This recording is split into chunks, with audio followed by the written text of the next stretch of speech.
In the spring of 1981, the entire southern end of Luna County, New Mexico laughed at Elena Soria. They laughed at the feed counter in Deming. They laughed outside the Stuckey's on Highway 11. They laughed in the sail ring at Columbus. They laughed in the gravel lot behind the church after Wednesday night prayer meeting. Because Elena Soria, a widow for just under 2 years, had spent good money on the one plant every rancher around her spent money trying to kill. Mesquite. Not fence line mesquite. Not yard mesquite, not a little decorative row by the house. 600 mesquite seedlings. Loaded into the back of an old pickup, headed for the middle of open cattle range. And by sundown, the whole county had decided grief had finally broken her judgment. Now understand what that meant in southern New Mexico in 1981. New Mexico ranchers did not buy mesquite, they chained it, they grubbed it, they burned it, they cursed it across coffee counters and sale barns and extension meetings. Mesquite was what came in when grass left. Mesquite was what punched thorns through tires, broke axles in the wash, and took water where a decent stand of black grandma ought to have been. Elena Soria had paid cash to put it back. The county had one explanation for that. Grief. Her husband, Martin, had been killed in September of 1979 when a tractor rolled in a washout after a storm. He was 44 years old. Elena was 39. He left her 520 acres south of Deming, 87 head of cattle, a faded International pickup, a welded pipe corral, and a bank note big enough to keep a person awake at night. So when word got around that the widow Soria intended to plant mesquite where cattle were supposed to graze, the county settled on the same story small counties always settle on when a woman does something the landmen don't understand. She'd been hit too hard. Her judgment had gone soft. The ranch would be sold inside 2 years, maybe 3. They set it for 7 summers. Then 1988 came, and the drought hit so hard that cattle were panting at dry metal troughs before noon. Men who had run cows since Eisenhower was president started selling breeding stock at desperation crisis. And on one county road outside Deming, pickup trucks began pulling onto the shoulder for the same reason. Across Elena Soria's West Range, the grass was still holding color. Not lush. Not miraculous, but alive. Alive where everything around it looked sanded down to dust and wire and heat. Her cattle were not bunching at the tanks in panic, not standing in the open sun cooking condition off their ribs. They were moving from shade to feed to water on something close to a normal summer rhythm. And the shade they were using, the only real distributed shade on any cattle range for miles, was coming from the same mesquite trees the county had mocked her for planting. That was the year the laughter stopped. But the real story starts 7 years earlier, on a windy Saturday outside Las Cruces, with 600 seedlings on a flatbed trailer and a Sonoran seedsman who thought he was looking at the last sale of his life. His name was Rafael Duarte. 58 years old. Lean. Careful voice. The look of a man tired in layers. He had crossed north from Sonora in 1969 with 2 canvas bags of seed, a pruning knife, and a certainty that the dry country ranchers north of the line were making a mistake by treating every mesquite like an enemy. For 12 years he had been propagating selected stock from northern Sonora and southeastern Arizona. Not brush-form mesquite. Not invasive thicket stock. Trees bred for upright form, broad canopy, pod production, and hard country survival. By late morning that day, he had almost made up his mind to quit. Then Elena Soria stopped at his trailer. She asked how old the seedlings were. She asked what percentage came from single-stem parents. She asked how deep the taproot would be by the second summer, if establishment water was done correctly. Raphael looked at her and said, "Ma'am, what exactly are you trying to do?" Elena said, "Rebuild open shade. Not brush." Savannah. That word stopped him. Nobody at those sales said Savannah. He asked, "How many do you need?" She said, "All of them." He blinked. "All 600. All 600. He tried to give her an exit.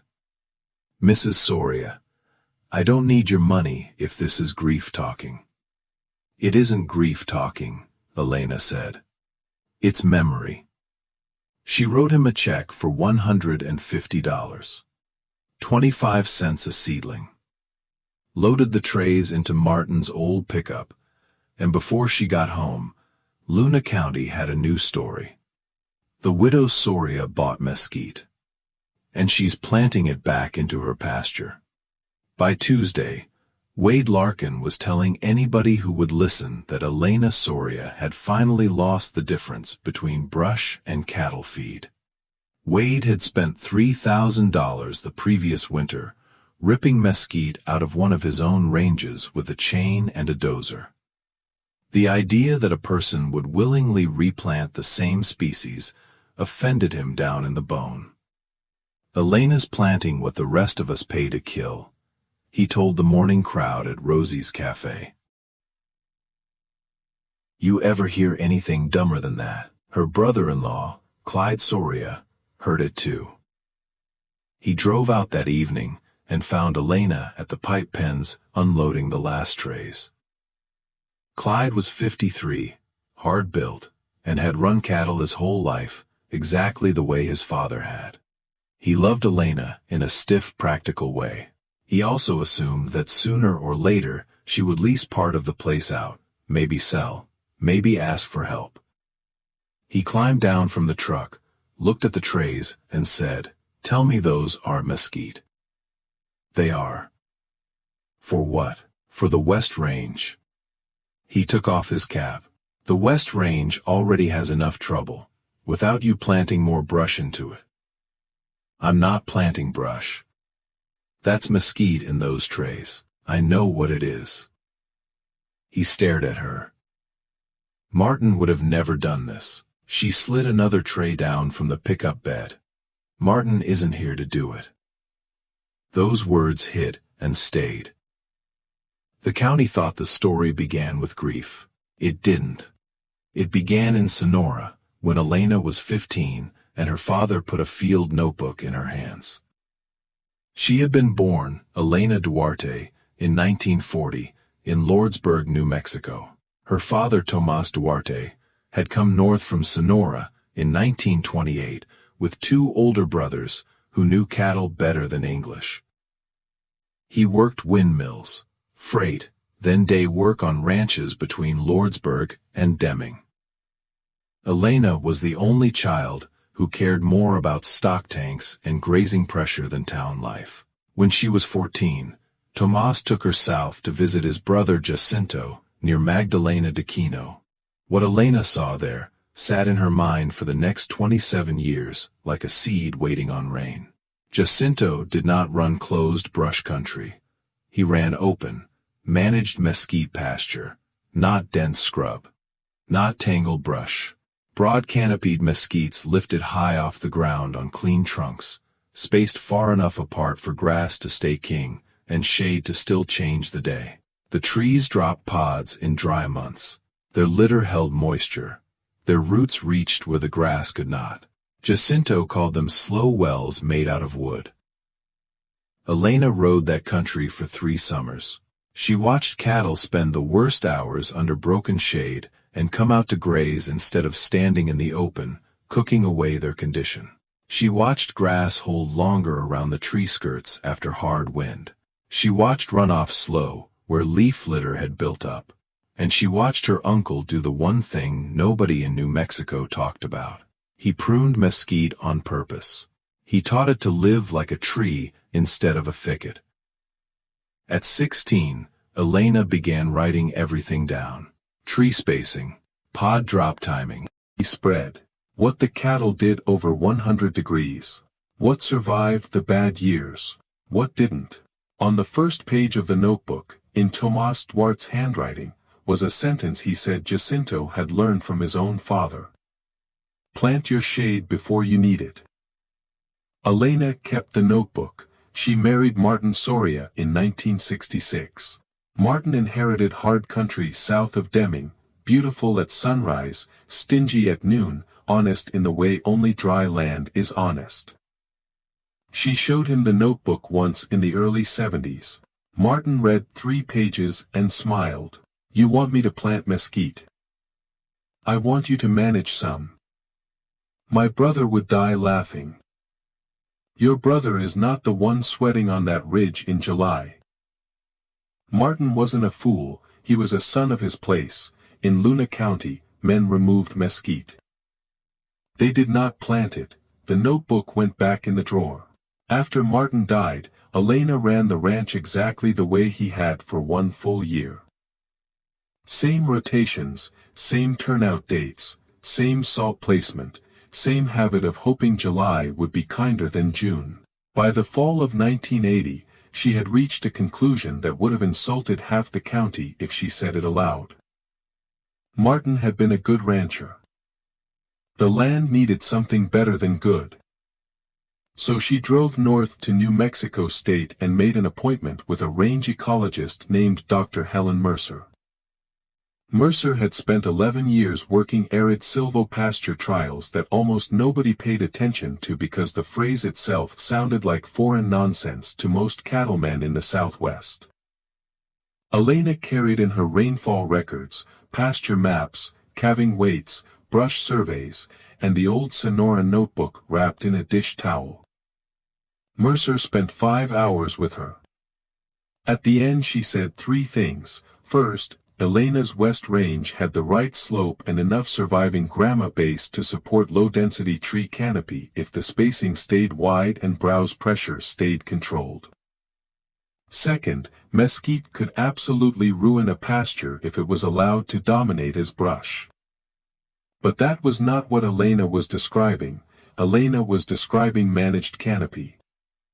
Third, if Elena built the system correctly, the benefit would not be most obvious in wet years or normal years. It would show itself in the ugly years. The years that sorted planning from luck. Mercer gave her Rafael Duarte's name. That was how 600 seedlings ended up in the pickup in 1981. The design took Elena 9 months. Not rows. Rows were for orchards and shelter belts and men who wanted the land to look like a diagram. She wanted a walking shade pattern. Broken. Irregular. Natural enough that cattle would move through it, without surrendering forage acreage. She mapped 3 pastures totaling 280 acres. The West Range got the highest density. The South Flats got a lighter scatter. The North Draw got only a small trial. She plotted every tree on graph paper at her kitchen table. 50 to 90 feet apart. No tight clusters. Enough room for grass to stay the first business of the place.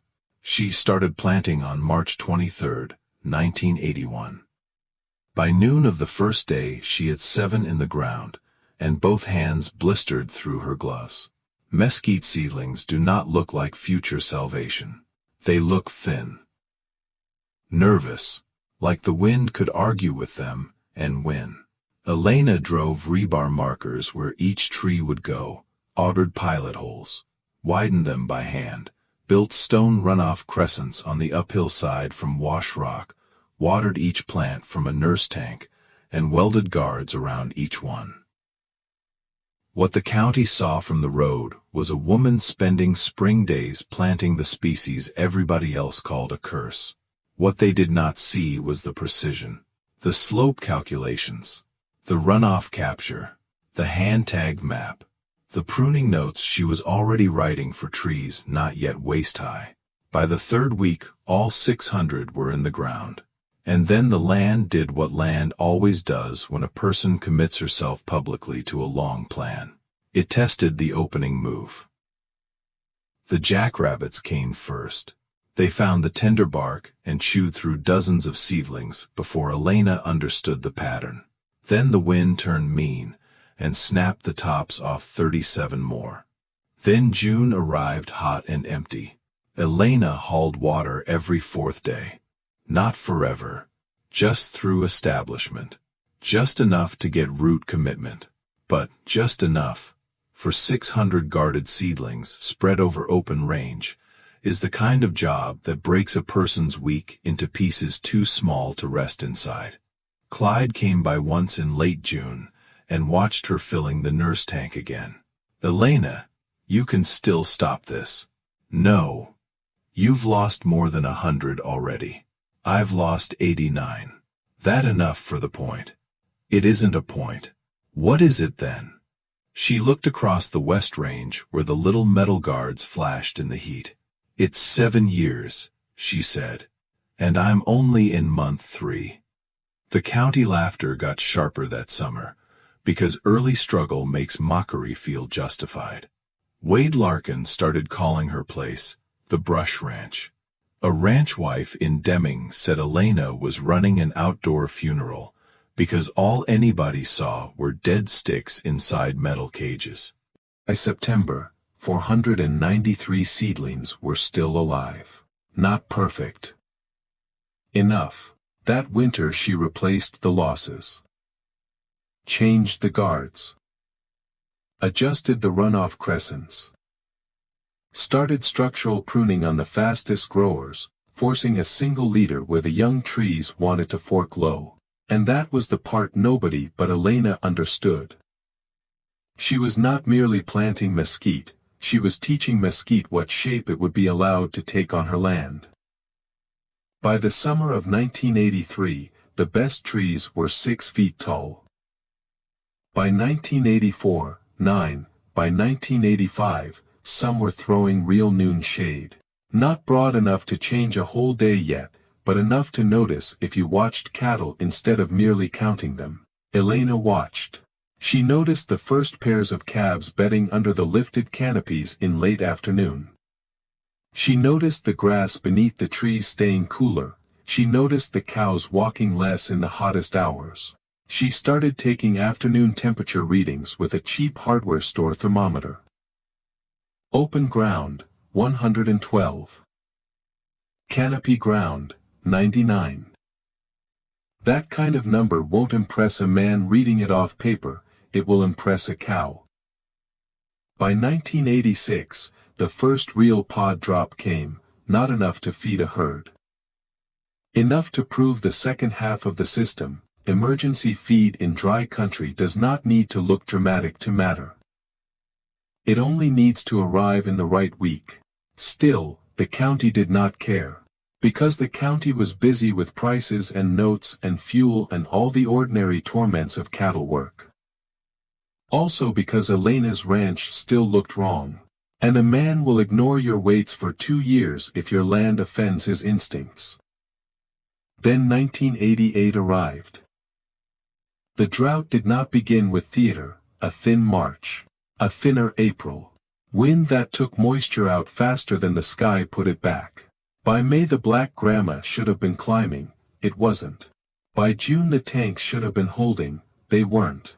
By July the whole southern end of Luna County had begun to sound different. Less talk about next year's bulls, more talk about who might buy early pairs. The sales yard in Columbus started filling with cattle nobody had intended to sell. Wade Larkin let 62 cows go in the first week of July. Another ranch east of Hermanas sold calves 6 weeks early. Men who had not missed Sunday service in 30 years were asking each other, quietly now, what one more dry month would do. Elena's place was not exempt, her tanks dropped too, her South Flats browned too. The drought did not arrive at her fence, look at the mesquites, and turn around. Her South Flats browned too. The drought did not arrive at her fence, look at the mesquites, and turn around. And that is what gives the story its real tension. For 1 week in late July. Elena sat at her kitchen table after dark with the old notebook open beside her and a coal list under her hand. She had 89 head left. If August came in as cruel as July had gone out, she would not carry all of them. A lesser version of this story would tell you she never doubted, never wavered, never once felt the years folding in on her. That would be a lie. She absolutely doubted. She doubted with the tank gauge in one hand and the bank note in the drawer. She doubted with 7 years of ridicule standing behind her shoulder waiting for the land to side with the county. But she also walked the range. And what she saw was not defeat. It was divergence. In the open stretches, the ground had gone hard and pale early. Around the trees, not everywhere, not magically, but measurably, there was still hold. Leaf litter kept the surface from crusting as fast. The soil under canopy stayed softer. The black grama there had not quit as quickly. And when the pods started falling in earnest, the cattle found them before Elena finished noting the first drop. That was the night she tore up the coal list. Not because the drought was over. Because the system had started talking back. The first outsider to really understand that was Wade Larkin. One August morning he cut past Elena's west fence because it was the shorter road. He had driven that line for years. Never once had a reason to stop. That morning he stopped. Because her range still had movement in it. Not frantic movement. Not fence walking. Grazing movement. He got out. Walked to the wire. The trees were not a brush patch. That was the first thing he had to face. They were high-pruned, broad-armed, scattered across the pasture the way a person might lay down shade with a compass and a stubborn mind. Under them the ground was darker. Not wet. Just less dead. A group of cows stood in the broken shade chewing slowly as if the summer had not declared war on everybody else. Wade looked at them, then back at his truck, then out across Elena's pasture again. And he understood something ugly in that moment. The reason he hated the sight was not because it looked wrong anymore. It was because it looked right too late. By the middle of August, people were driving Elena's county road just to look. Not to ask. Not to congratulate. To see. Acceptance, where the evidence is visible, but pride has not caught up to the eyes. That is the stage Luna County entered in August of 1988. Pickup trucks lined the shoulder. Men stood with their hands on the top wire. Nobody knocked. They just looked at the trees, the grass, the cattle in shade, and then back at the country they had built for themselves with no backup for the heat except hope. Dr. Helen Mercer came again in late August with 2 graduate students, a soil probe, and the expression of someone who knew she was standing inside the beginning of a regional argument. They took temperature readings, cored soil, measured forage under canopy and in the open, recorded podfall. One student said quietly, "I've never seen a rancher manage mesquite like infrastructure before." Mercer answered without looking up, "That is because almost none of them do." A reporter called. Elena said no. Then the state paper called. She said no again.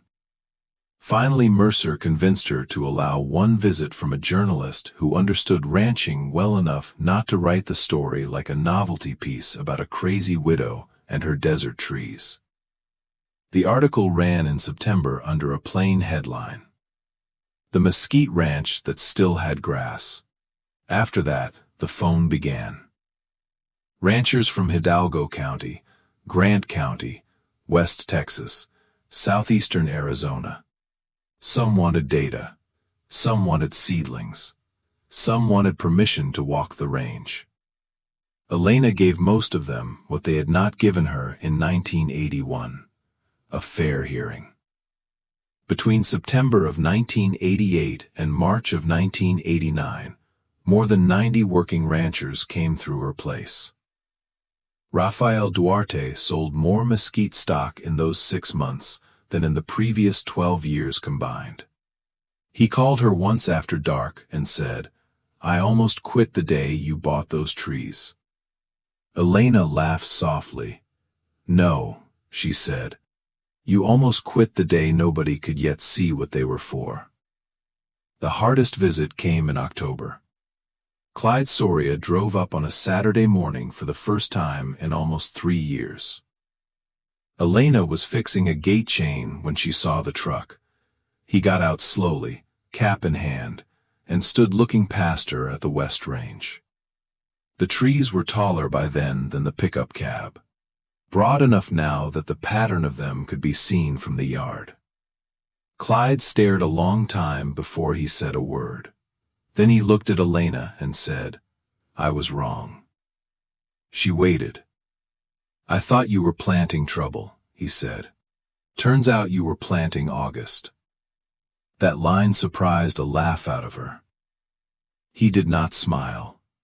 "I made jokes I shouldn't have made. At the sale yard, at the cafe, with men who were happy to hear them. Martin would have hated that I did that to you." Elena's face barely changed, but something in her shoulders eased. "You were not the only one," she said. "I know. But I am the one standing here." He looked back toward the trees. "Will you walk me through it?" She handed him the pliers she had been using. "Close that gate, and come on." They were out there nearly 4 hours. She showed him the spacing logic, the pruning cuts, the litter line, the grandma response, the pod fall, the temperature notes. At the end of the walk, he said, "How many seedlings can Raphael still get?" "As many as you can afford to protect." He nodded slowly. "Then I guess I'd better start learning how." That is as close as some men get to an apology. It was enough. What Elena built did not turn the ranch into fantasy. It did not eliminate drought. It did not make the country soft. It made the country less brittle. That is a different thing, and often a more valuable one. Over the next decade, she expanded managed canopy across another 180 acres. Not because she wanted a forest. She didn't. Grass was still the first business of the place. Mercer used Elena's records in a formal range resilience paper in 1991. Elena refused co-authorship and gave the data anyway. She did not care about journals. She cared that somebody wrote it down cleanly enough that the next stubborn person would not have to begin from zero.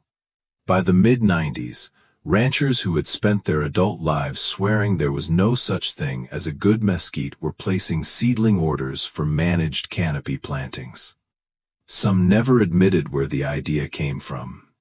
That was fine too. She ran cattle on that land for another 16 years.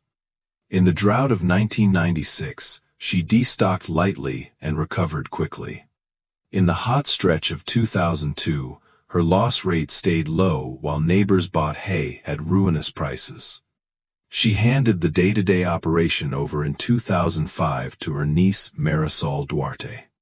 Elena moved into the little stucco house east of the corrals, kept the old notebook in a kitchen drawer, and still walked the West Range most mornings before the light got hard. Marisol's son Daniel was 14 the first time Elena let him help with a pruning pass. He complained about the thorns. She told him good systems are rarely polite while they are being built. He laughed, then yelped when a branch caught his sleeve. That evening she handed him the old notebook. The cover had gone soft with years. The first page still carried Tomas Duarte's handwriting. "Plant your shade before you need it." Daniel read it twice and asked, "Was that Bisabuelo's?" "It was his," Elena said, "before it was mine. And before that it belonged to men south of the line, who had already learned not to curse the only thing standing between cattle and noon." He nodded as if he understood all of it. He didn't. Not yet. But he would. That is how knowledge survives in ranch country. Not as a speech.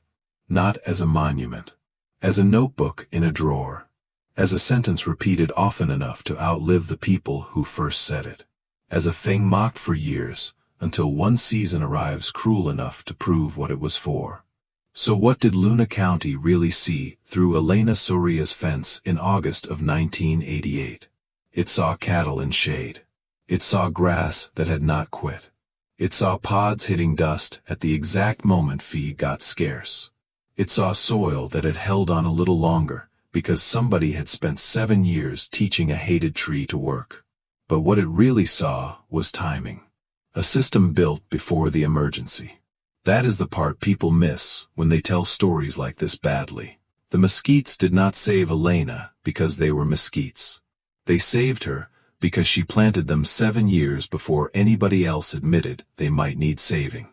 That is what the county laughed at in 1981. Not the tree. The lead time. The patience. The refusal to ask permission from people whose imagination stopped at next season. Elena Soria paid $150 for 600 mesquite seedlings in the spring of 1981. She put them into a cattle range, where every rancher around her said they did not belong. 7 summers later, the drought came hard enough to strip the jokes out of the county. Men who had called her crazy stood at her wire in silence, and watched cows resting under the very trees they had spent their lives trying to kill. And in the drawer of a kitchen that had held more than one generation of hard decisions, an old notebook from Sonora sat exactly where it had always sat, waiting for the year the land would finally make its argument for her.